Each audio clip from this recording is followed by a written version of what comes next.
শুরু হয়ে গেছে নির্বাচনী আমেজ। প্রতীক বরাদ্দের মধ্য দিয়ে বুধবার থেকে আনুষ্ঠানিকভাবে মাঠে নেমেছেন ত্রয়োদশ জাতীয় সংসদ নির্বাচনের প্রার্থীরা। তবে এবারের প্রচারণা অন্য যে কোনো বারের চেয়ে আলাদা। আজ আমরা জানব আগামী 10 ফেব্রুয়ারি সকাল 7:30 পর্যন্ত প্রচারণার ক্ষেত্রে প্রার্থীদের জন্য কী কী নিয়ম বেঁধে দিয়েছে নির্বাচন কমিশন।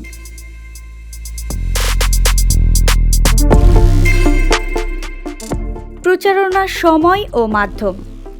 জনসভা বা মিছিল করতে হলে অন্তত 24 ঘন্টা আগে কর্তৃপক্ষকে লিখিতভাবে জানাতে হবে। জনসাধারণের চলাচলে বিঘ্ন ঘটে এমন কোনো কাজ করা থেকে বিরত থাকতে হবে।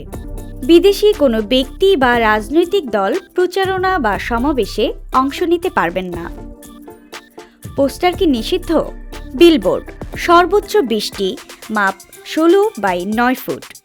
ব্যানার সর্বোচ্চ 10টি, মাপ 10/4 ফুট।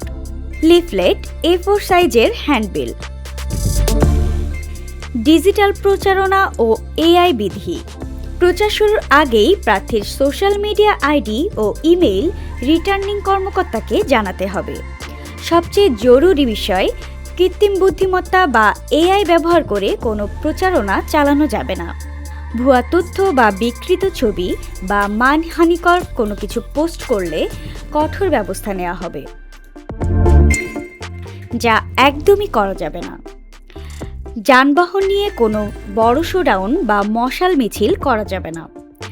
কোনো তোরণ বা গেট নির্মাণ এবং আলোকসজ্জা নিষিদ্ধ। হেলিকপ্টার বা অন্য কোনো আকাশযান প্রচারের কাজে ব্যবহার করা যাবে না। এমনকি ভোটারের স্লিপেও প্রার্থীর নাম বা প্রতীক ছাপানো যাবে না। আইন অমান্যের শাস্তি। ব্যক্তির জন্য সর্বোচ্চ 6 মাসের জেল অথবা 1.5 লাখ টাকা জরিমানা। দলের জন্য সর্বোচ্চ 1 লাখ টাকা জরিমানা। এমনকি বড় কোনো অপরাধ প্রমাণিত হলে প্রার্থিতা সরাসরি বাতিলও হয়ে যেতে পারে। Desk news, views Bangladesh.